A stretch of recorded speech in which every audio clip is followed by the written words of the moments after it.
I'll do it for your Vitamix. What? There's no reason I should help you, so I'll do it for your blender. Fine. I'll take the colander. What? What happened to you being a scorned lover? I still need to strain spaghetti. Oh, Jesus. No, hold on. There you go, Mom. Guys, that was close. She almost broke the chain. And if you don't love me now, you will never love me again. I can still hear you saying you would never break the chain. And if you don't love me now, you will never love me again. Welcome back to the Night Pod Cometh, where we talk about It's Always Sunny in Philadelphia. I'm Magnum Mills. I'm here with the Soupdeucer, and we are here to get into season 18 of It's Always Sunny in Philadelphia. On this episode of the Night Pod Cometh, we are discussing Frank Marries a Corpse, season 18, episode 1. Soup, how you doing? We were talking about this. We thought maybe we'd get season 18, late 2026, early 2027, about a month ago. Boom, right, here's the trailer coming out. Boom, here we are. All of a sudden, they dropped 2 episodes on August 17th. Are you ready to get into the season 18 premiere a little bit ahead of schedule? Yeah, definitely looking forward to it, man, ahead of schedule. And yeah, dude, I like that it's an early release, man. If we're expecting it a few months down the road, and all of a sudden it sneaks in there, dude, a little shocker, man.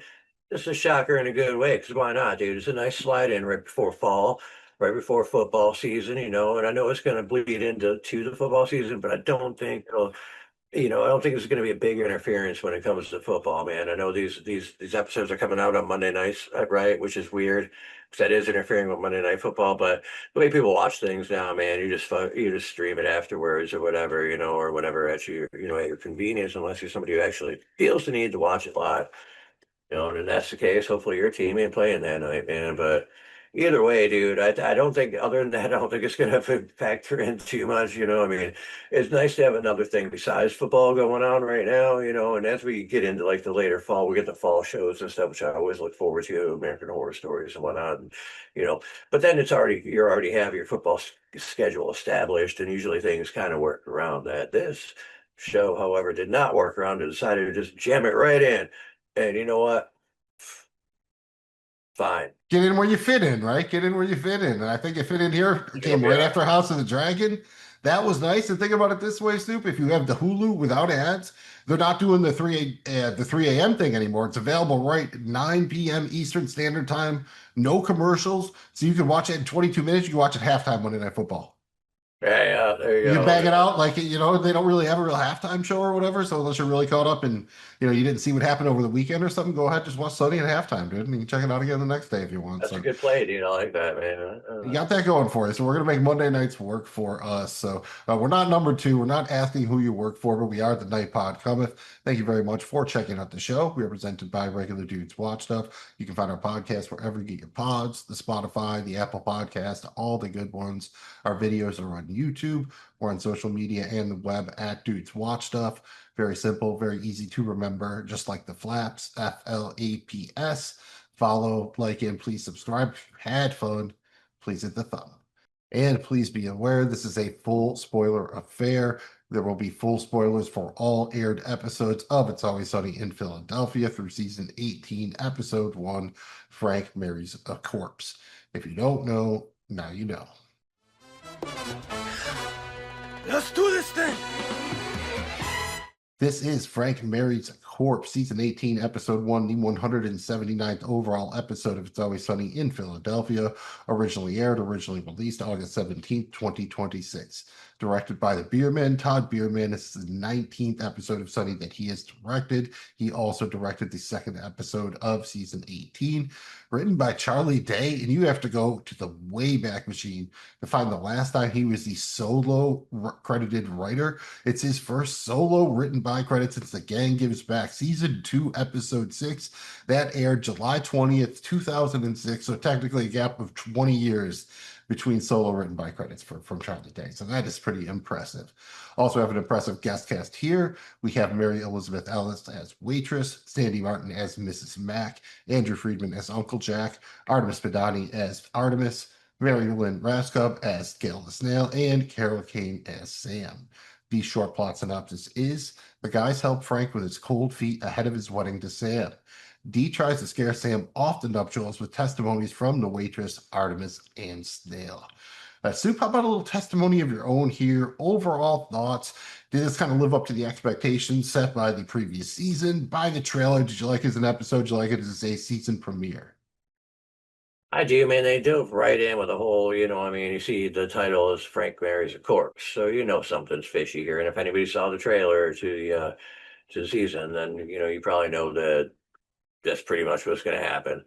So no surprises there, but they did dive right into that with the first episode. So I'll give them credit with that. Definitely catching people's attentions, and it was a good episode, man. It's Welcome Back, Sonny. I don't think it was too in your face, aside from that, but aside from the dead corpse thing. But yeah, it was, it kind of glided its way right in, dude, like nice and comfortably. Hey, welcome back to Sonny, man.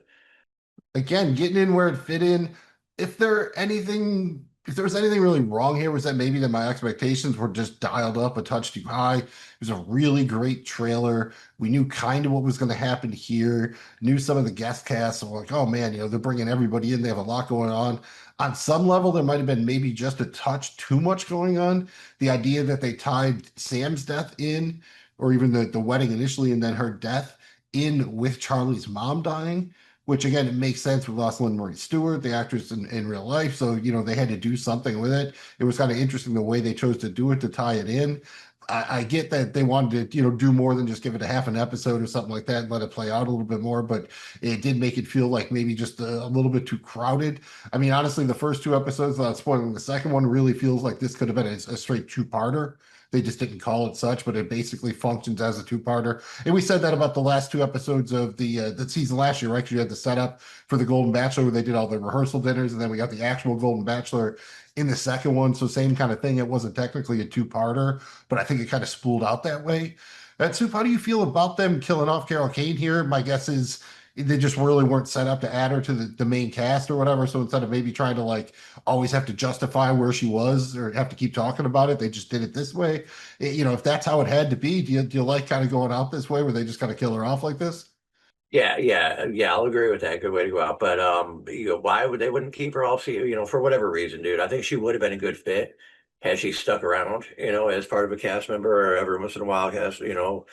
I think being Frank's, we should have to at least make the appearance, maybe not every episode, but maybe she didn't want to do it. Maybe she was getting older, didn't fucking feel like it. Maybe she had something else to do. Maybe the show was like it didn't work and we're gonna do it like this. Hey, for whatever reason it worked.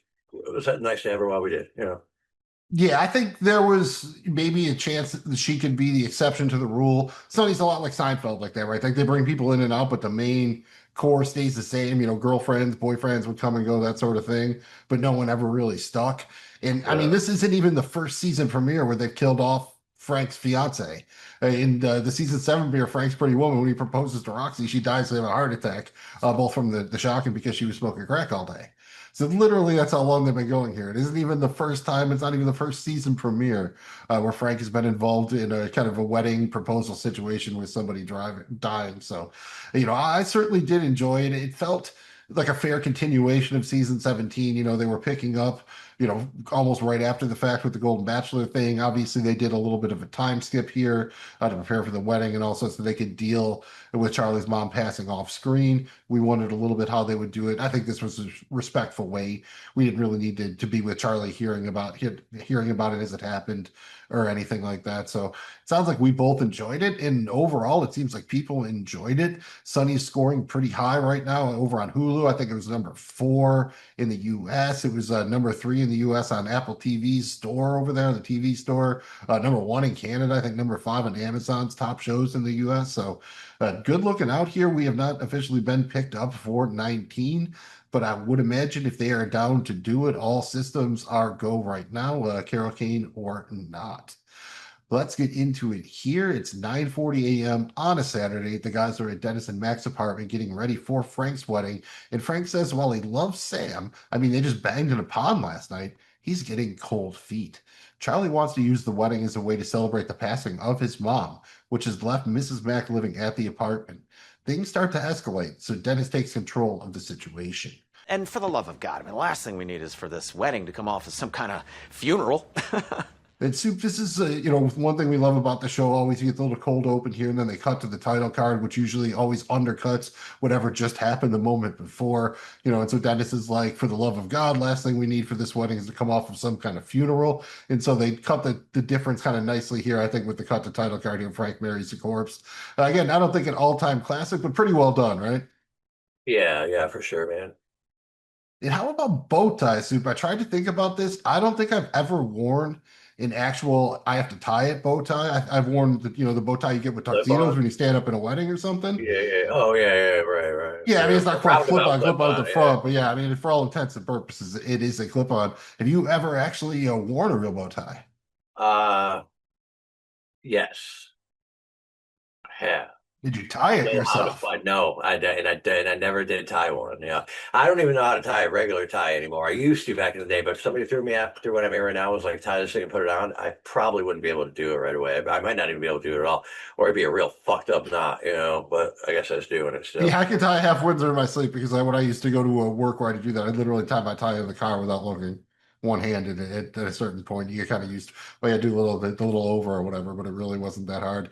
And there was one dude in college I knew, I went to college in the South for a while. There was that one dude who literally wore a bow tie to class every day. Like it was just his. I think what I need to do deal. is figure out how to get they do the bow tie and learn how to tie the bow tie, man. I feel like it would be pretty cool. Like I would feel like it would at least be impressive. I'm for a writing it on talking paper. point. I want to learn how to tie the bow tie. Do you prefer that to the various kind of Colonel Sanders options they go with here? You have kind of the all out one, like the bolo, and then the narrow john. I didn't like the cut off little what the fuck, but the Colonel Sanders drive was kind of cool. If it were red, it might have made more. I feel like red would have been better for that than a black. Or even the one. white suit, right? If you got the black tie with the red, white suit. I don't know if Colonel Sanders wore red or not, but I feel like red. It seems like it would be better like one of those guys. The KFC bucket is red, black, and white, basically. So it's got to be some combination of that. I don't see Colonel Sanders rocking a lot of violet or orange or anything like that. I think. Well, I guess orange is kind of chicken colored or whatever. Certainly not hot pink. I don't know that much, or neon green. And we get some nice setup here for the eventual fate of Frank, and Sam. Frank almost dies. Sam actually does.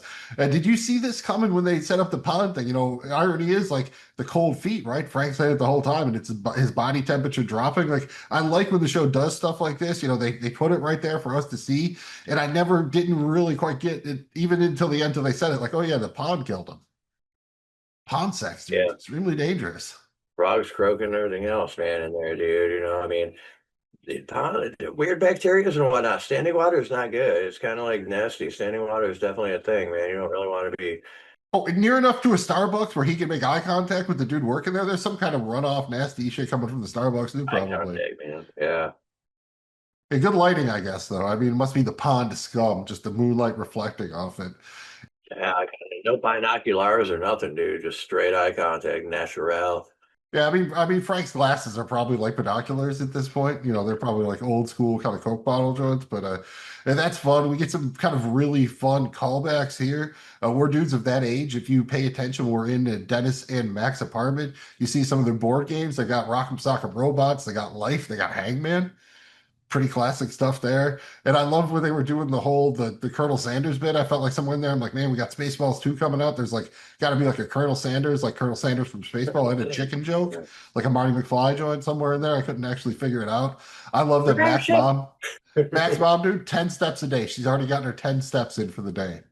So she can't walk anymore. I love that. Everyone's got, I want to do 10,000 steps a day. Mrs. Mac, 10 steps. Not a 10-step program, just literally 10 steps. Hey, man. Do what you do, man.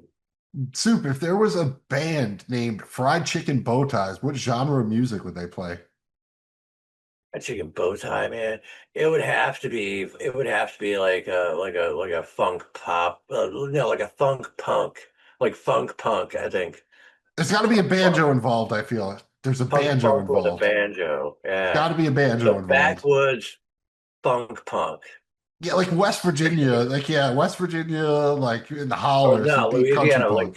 like Bayou Oh, some funk, Bayou punk. Okay, I Bayou like funk, that. dude. Yeah, Yeah, get a little Creole going on and everything. A little, like yeah, cigar yeah, box, fucking guitars and shit. yeah, a little jazz infusion. All right, dude. Yeah.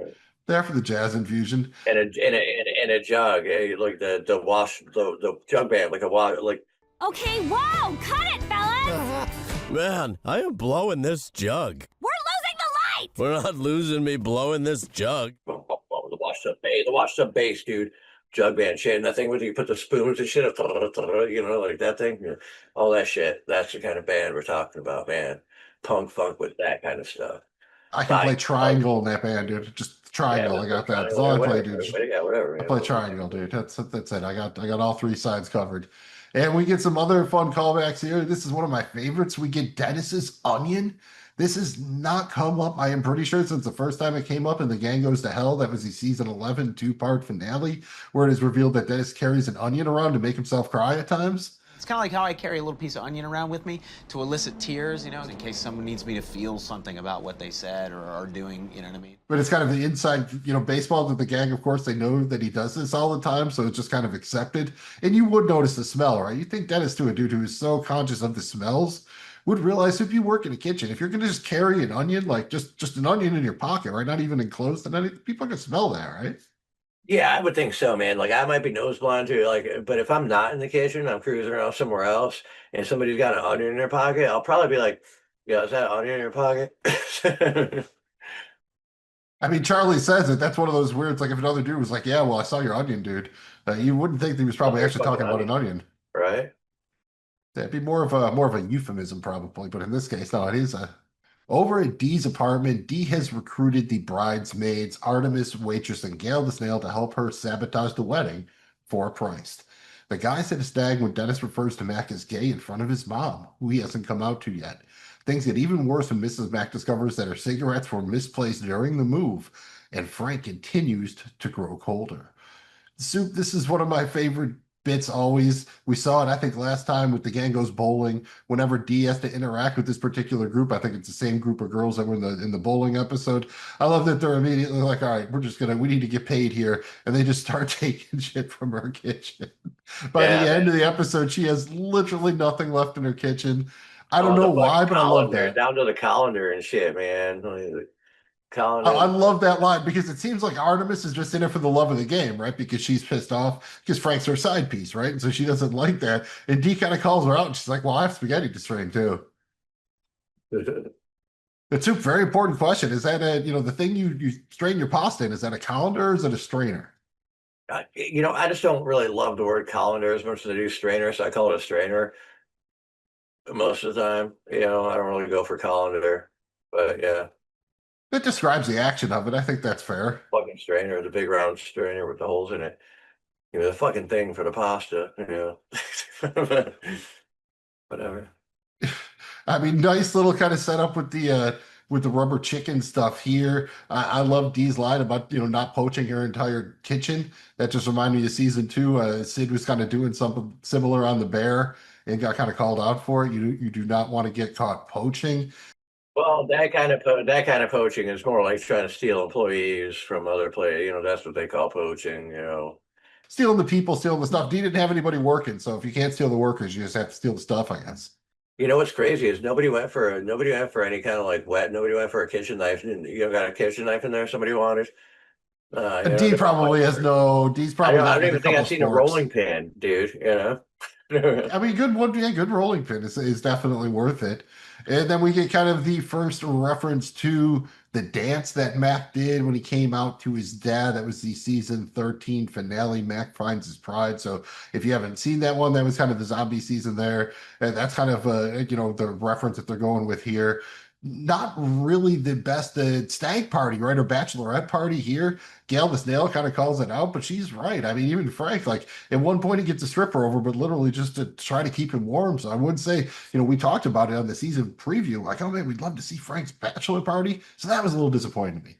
Yeah, I bet, man. 'Cause if you think Frank's bachelor party, you're gonna probably think it's a bit, a little more lively than that, But yeah, it is what it is, man. So. I love that when Dennis tells Charlie to give Frank a shower to try to warm him up, Charlie just showers him in his tux.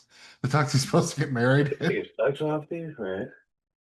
And I mean, they live together, you know what I mean? I'm assuming they sleep together. It would have really surprised me if they showered together at this point. You know, Apparently fully probably clothed, not. man. You know. They have a weird, maybe they're never nudes. I don't really know. We'll have to ask Tobias Fumke about that. And if I have one complaint about Sam, it's just that she has like no family ever. Like, you know, she has no bridesmaids. Like, we don't know of anybody she has at the wedding. You know, that's the one thing that they didn't really have time to build her out. You know, I guess maybe that's one of those things. If you keep her on the show, then you're gonna have to spend time kind of developing that a little bit. So just kind of like, ooh, there, you know, really like this is, you know, she's getting married to Frank. She's got a billionaire, and this is, you know, if there's nobody else, you're telling me she don't have a servant or something. Like, no one is there to help her out a Man, little not bit. much I'm buying into that rubber chicken thing. Although, I mean, there's probably something there if she really is the I know the rubber chicken she speaks of, though, and so do you. Yeah, of course, man. You know, so there's some money there. I don't know if it's billions. Let me but- ask you the big question: have you ever drank a beer out of the rubber chicken? Oh man, no, I don't think I have. Yeah, at college there was some rubber chicken drinking going on. So that's the real thing. Also, Yeah, now that's some serious cock chugging right there. yeah, the search for Monkey Island 2, the rubber chicken with a pulley in it is a quite useful tool if you were playing that really old video game. And speaking of really old, Dee's apartment. Do you have her prop? She has like one of those old like CRT TVs, and then she's got a DVD VCR combo player still. Nice. So Dee's keeping it real. Sam finally arrives at Dee's apartment, gets changed into her wedding dress, and then Dee presents Sam with a series of gifts that are supposedly from the girls, from the bridesmaids, but they're really a part of her sabotage plan. Sam easily sees through her ruse and confronts her. Dee thinks that Sam lied about being rich, but it turns out Sam is actually a billionaire. I'm a billionaire. Is that with a B? No other way to spell it. No, there's not. Oh. But Sam likes Dee's moxie, so she offers her a deal, half of her estate in exchange for her support of the marriage. Soup, we talked about this a little bit already. One thing that I think is interesting to me, sometimes I hear things, I know you and our guy Jamie G, big fans of the band Fish. So sometimes I hear things and I swear that y'all make up names of their songs and everything. So I heard Novelty Gag Fortune. Is that a Fish song? Because to me, it sounds like if you told me there's a Fish song called Novelty Gag Fortune, I would totally believe it. Yeah, no, there's not. But yeah, Well, NGF, dude. You get down to some NGF, dude. yeah, Nice little funky twist. Bunch of good gags in here too. Artemis just being a little hostile to Sam, like asking her very specifically if you ever had sex at a Dollar Tree bathroom. Implying that her and Frank did, and we know that they banged in the dumpster out back of a Wendy's, where Artemis incorporated a hot dog bun in a very interesting fashion into their lovemaking. So the bar is set pretty high. Dude, Snail's gag, she gets a couple of great ones. The one where she thought she was having sex under a waterfall, but it turned out to be a city runoff. Yeah. And then her response when Dee points out that Frank was, basically doing a little bit of an incest thing. Snail's like, oh, it's just hand stuff, pretty random. Like, just a lot of little fun stuff here. And I love the idea that Artemis brings up, like, as soon as Sam talks about her and Frank banging in the pond, Artemis knows exactly which pond it is, which means that obviously Frank has been trying to do this for a while. I just love that, right? Like, Frank Reynolds has such a weird bucket list. I'm a bang in that pond, man. One day. It tracks for what we know about Frank Reynolds. The man who got caught in a coil naked in a children's playground. Pond fucking plowing in the pond, man. Right, if he couldn't be the first to join the Air Sex Society, he's going to be the first president of the Pond Scum or whatever. Yeah. And then there's a great couple of callbacks here. Waitress obviously never gets to actually say her real name because, of course, Sam's like, oh, Waitress isn't your real name, right? And then she gets cut off. Very classic there. Waitress is still owed a Cybertruck. We learned that last year in Thought Leadership, a corporate conversation. Remember with the slap boxing?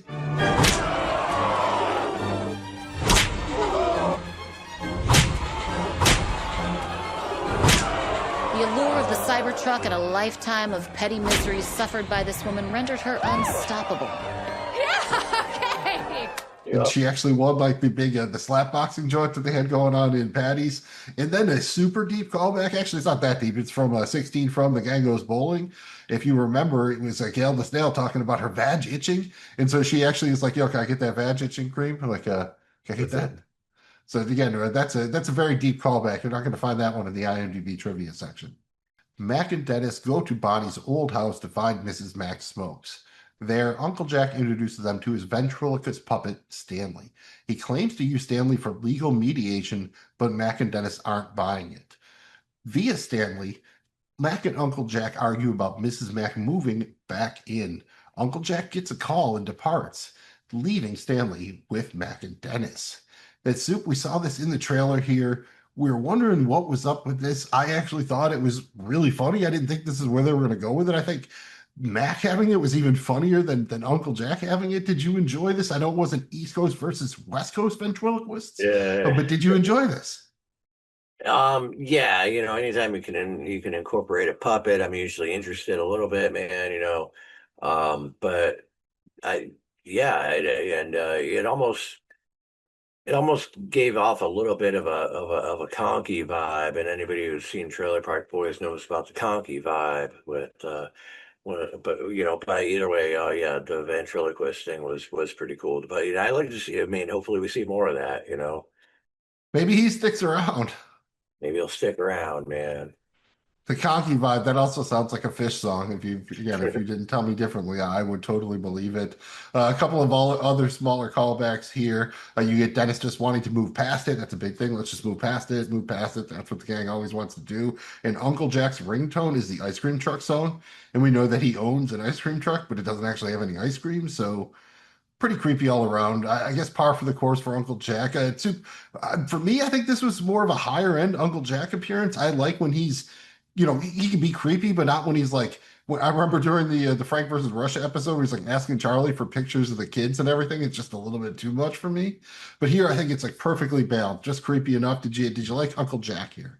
Yeah, and it seemed like, and he was like serving a purpose too, man. Other than just being a fucking creepazoid, man. So, yeah, and he's got to play he's got to be who he is. It makes the character. But I mean, I don't know the certain extents of creepiness, but if he keeps it wrangled, then I think he can be more of a palatable character.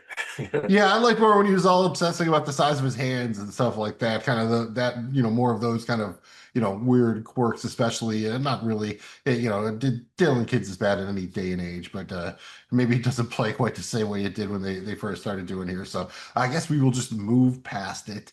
Go back to Dee's, and we learn it was Dee who was the one calling Uncle Jack. She wants him to draw up the documents to make her deal with Sam official.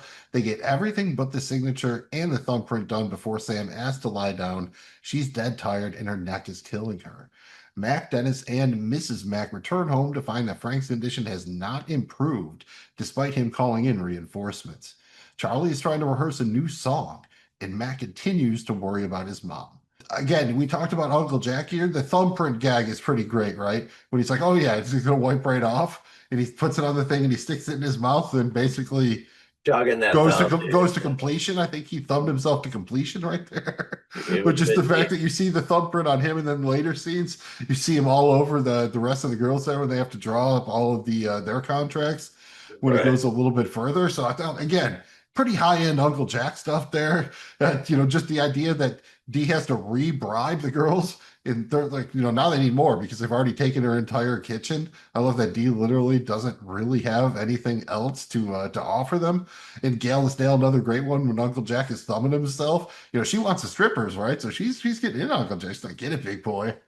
Right. The shout out Gail Estelle. She is always so much fun. It's hard to remember. Like that's the same actress who played Chloe on 24. Like, one of the most serious characters ever on a show like that. And then here she is just doing like the most random thing. Back at Dee's, Uncle Jack finally wraps up everybody's contract. All the girls were all wrapped up. So Dee goes to wake up Sam. But she finds Sam dead. She calls Dennis, who comes over, and Dee reveals her plan and agreement But then Dennis is like, you know what? I already figured this out. And I also basically made the same arrangement with Sam. Dee thinks they're screwed, but Dennis asks her what she knows about puppets. Pretty decent job here of the gang kind of being themselves. It's not really surprising that Dennis already went around everybody and did the very creepy secret deal thing by himself. They're going to incorporate the puppeteering back in here. Just kind of a great line from Dee when Dennis is like, "Are you sure she's dead?" And Dee's like, "Well, she hasn't moved or breathed or had heartbeat in over an hour. Can a person survive that?" Maybe Steven Seagal in the early 90s. Outside of that, I'm not sure anyone else could survive that. I just love all the stuff with, again, the girls couldn't have a bachelor party, so they kind of made Uncle Jack into their bachelor. Like, he's looking for his clothes at the end. He's covered in thumbprints. It seems at least like Gail was having a good time. Get it, big boy. I think Gail Snell always has a good time.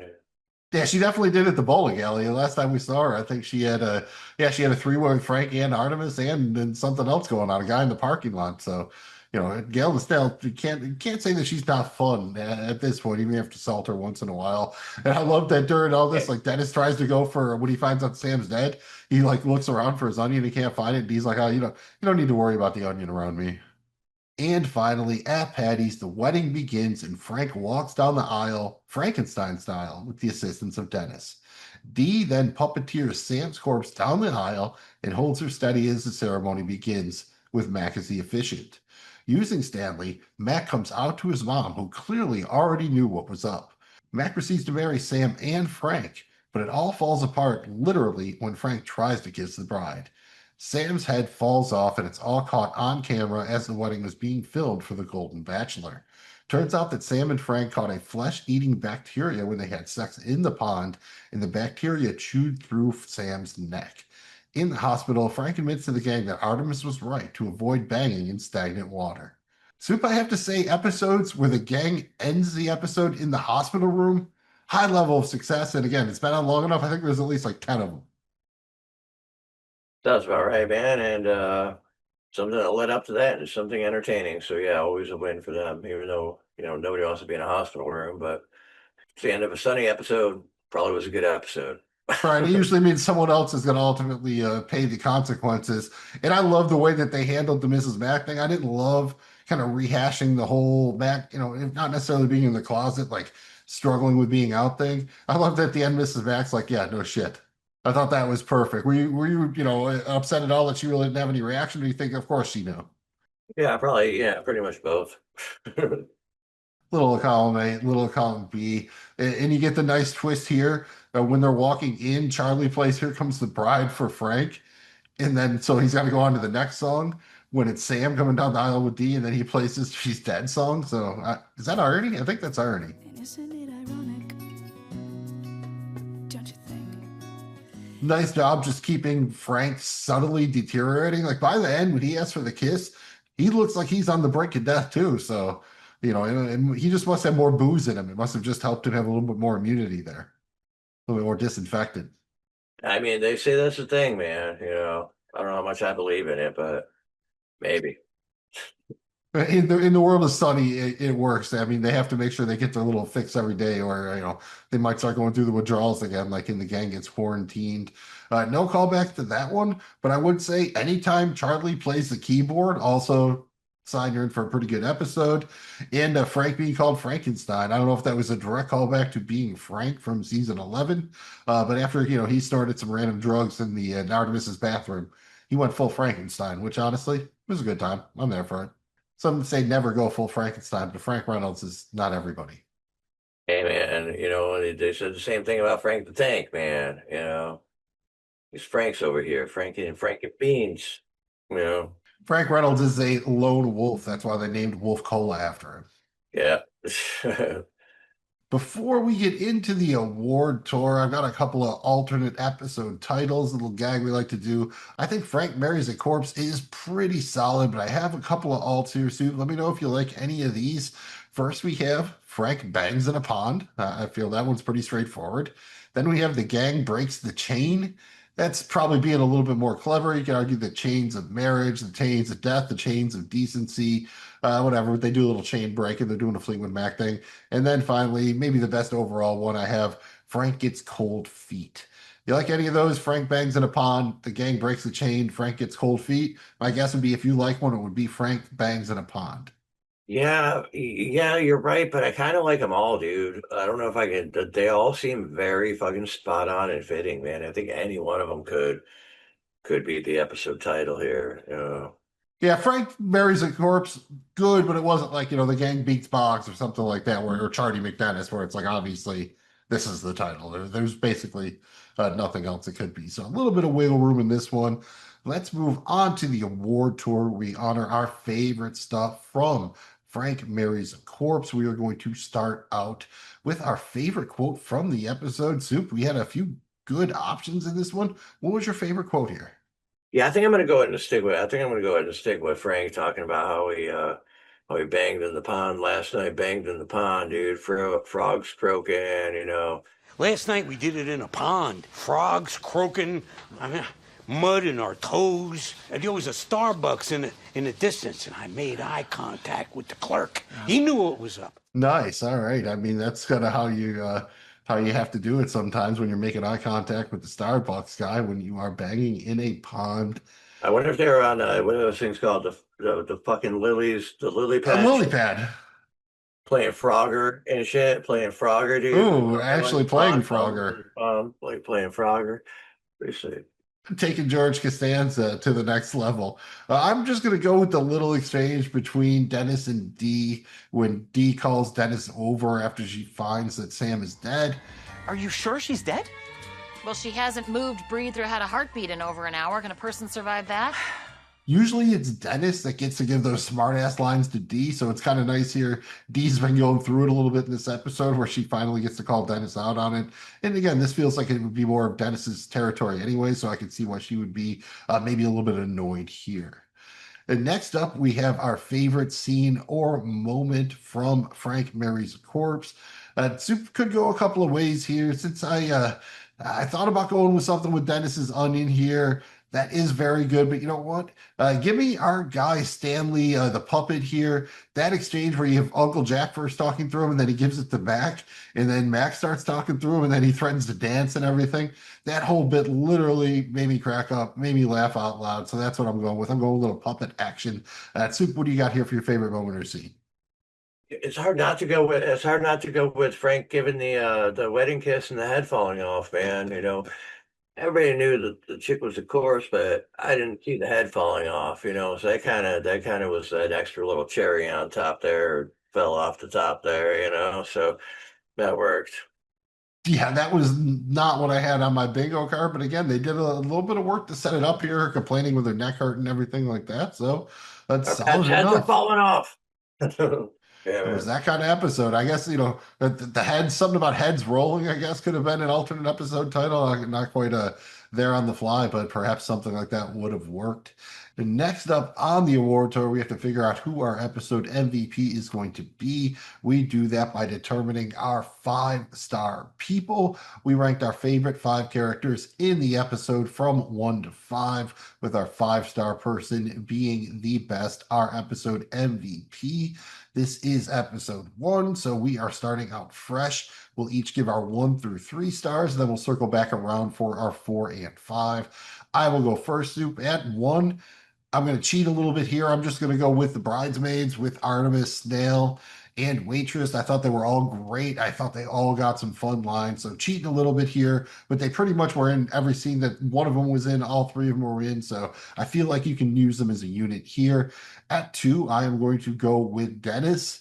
A little bit up and down here, but I loved all the onion stuff. So that has to get him on the board. 3, I'm going with Charlie, kind of splitting the difference here. It wasn't, the Charlie Does Everything episode where he's like the clear standout, but he was very, very solid. Again, anytime you get Charlie at the keyboard, you are in for a good time. So I'm going with the bridesmaids at 1, Dennis 2, Charlie 3. Soup, who do you have as your 1 and 3 star people? So I think I'm putting Mac at 1, Frank at 2. And number 3, I'm going with the bridesmaids, man, as a collective whole. Nice. It's been a minute since I watched the Bridesmaids movie with like Kristen Wiig and Maya Randolph and everything. But if they wanted to do another version of that Bridesmaids movies with these bridesmaids, Oh, that could be cool. Yeah, man. A little cycle or something like that. That'd be a fun little spin-off type of Jonesky. At number 4, I'm going to go with the head of the bridesmaids there. I guess she was the maid of honor, never quite said implicitly, but I'm going to go with D at number 4. Thought she was great. That was a very good D episode. And then at 5, I'm going to cheat as a way to bring kind of Uncle Jack and Mac into it. I'm going with Stanley the puppet at this is my 5-star person, dude. Everything with the puppet was awesome, was it not? Love it. And it was a Love person it. controlling the puppet, so it both kind of counts. So I'm cheating a little bit, but that lets me incorporate both Mac and Uncle Jack. And honestly, I laughed out loud. Uncle Jack just, ripping on Mac's mom, and Mac was great. Mac kind of like talking shit to himself, the threatening to dance part. Literally, like I said, I laughed out loud, like almost a little Snortsky, dude. So that was very much fun for me. So I got D as my 4-star, Stanley the puppet, my 5-star person or entity, I guess. Soup, who do you have 4 and 5 top of the charts for you for this one? Taking Sam at number 4. Sayonara, fucking awesome episode. She did great for the time she was here, so she gets that. And D is getting number 1, man, or 5 or whatever the fuck top spot D this week, dude. Yeah, they make things confusing, right? Because number 1 is supposed to be best, but when you're using the apps or whatever, 5 stars is the best. So, they should find some sort of system like that. It's like just having your general measurements in your metric system. Let's find a middle ground here. Finally, last up on the award tour, we have to give a grade to Frank Marries a Corpse. We grade every episode of Sunny on a scale of 0 to 100 Patty's bucks. Soup, new season, starting out fresh here. How many bucks you got for Frank Marries a Corpse? I think I'm gonna stick right there at 90, man. I think 90 is fair for this one. Stick right there at 90.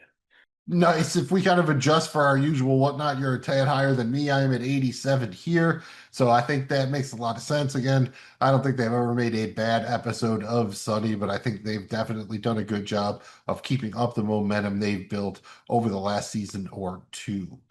And normally we would do predictions. Next time on here, we have Dennis and D Don't Get Rich, also directed by Todd Bierman, written by Charlie Day and Glenn Howerton. The synopsis is the Reynolds twins push themselves to the limit to secure Sam's transfer of wealth. Charlie and Frank plan a proper memorial for Bonnie during the annual Mummers Parade. Soup, we've already seen it. Not much to say other than stay right here, check it out, because we enjoyed that one as well, right? Absolutely, man.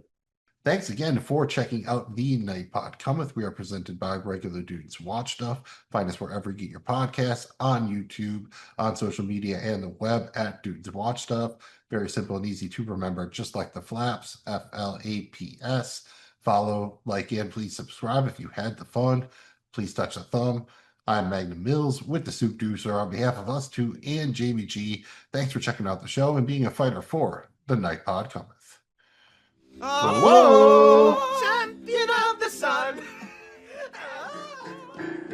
Take a good look, 'cause she's gone.